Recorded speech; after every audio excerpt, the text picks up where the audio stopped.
மாண்புமிகு பேரவைத் தலைவர் அவர்களே,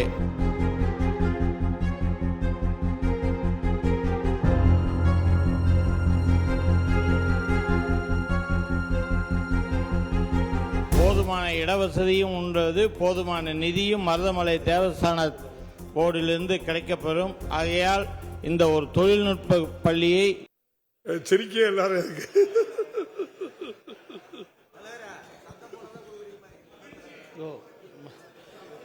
மாண்புமிகு பேரவைத் தலைவர் அவர்களே, கோவை வடக்கு தொகுதியில் இந்து அறநிலையத்துறையில் சார்பாக மகளிர் தொழில்நுட்ப பள்ளி பாலிடெக்னிக் அமைக்க முன் வருமா?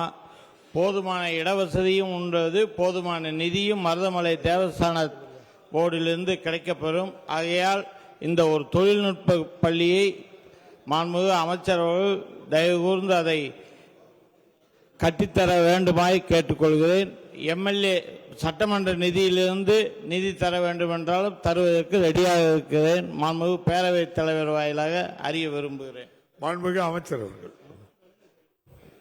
மாண்புமிகு பேரவைத் தலைவர் அவர்களே, ஏற்கனவே பழனி தண்டாயுதபாணி திருக்கோயில் சார்பில் ஒரு தொழில்நுட்ப கல்லூரி 600 மாணவருடன் சிறப்போடு நடத்தப்பட்டு வருகின்றது. உறுப்பினர் கோரிய அந்த திருக்கோயிலில் ஏற்கனவே உயர்நிலை பள்ளியில் 900 மாணவர்கள் படித்துக் கொண்டிருக்கின்றார்கள். நேரடியாக 3 முறை கள ஆய்வு செய்து அந்த பள்ளிக்கு தேவையான கூடுதல் கட்டிடங்களையும் சுமார் 20 கோடி செலவில் கூடுதல் கட்டிடங்களையும் கட்டுகின்ற பணி ஏறக்குறைய 70% நிறைவடைந்திருக்கின்றது. நீங்கள் கோரிய இந்த தொழில்நுட்ப கல்லூரியை பொறுத்தளவில் தொடர் செலவு, தொடரா செலவு என்று இரு வகையாக பிரிக்கப்பட வேண்டியது உள்ளது. தொடரா செலவு கிட்டத்தட்ட 14 கோடி ரூபாய் வருகின்றது. நீங்கள் அந்த கேள்வியை கேட்டவுடன் குறிப்புகளை கேட்டேன்.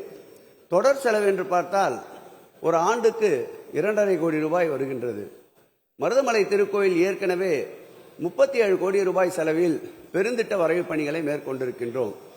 உலகமே அதிசயிக்கத்தக்க வகையில் அங்கே முருகனுக்கு ஒரு பிரம்மாண்ட சிலை அமைக்க மாண்புமிகு தமிழக முதல்வர் உத்தரவிட்டிருக்கின்றார். இது போன்ற பணிகளுக்கு நிதி ஆதாரம் தேவைப்படுவதால் அதற்காக நீங்கள் வைத்த கோரிக்கையை மறுக்க மாட்டோம்.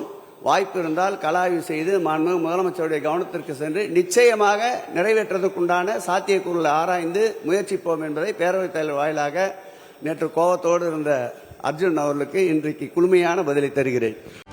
செய்திகளை உடனுக்குடனும் துல்லியமாகவும் தெரிந்து கொள்ள சப்ஸ்கிரைப் பண்ணுங்க.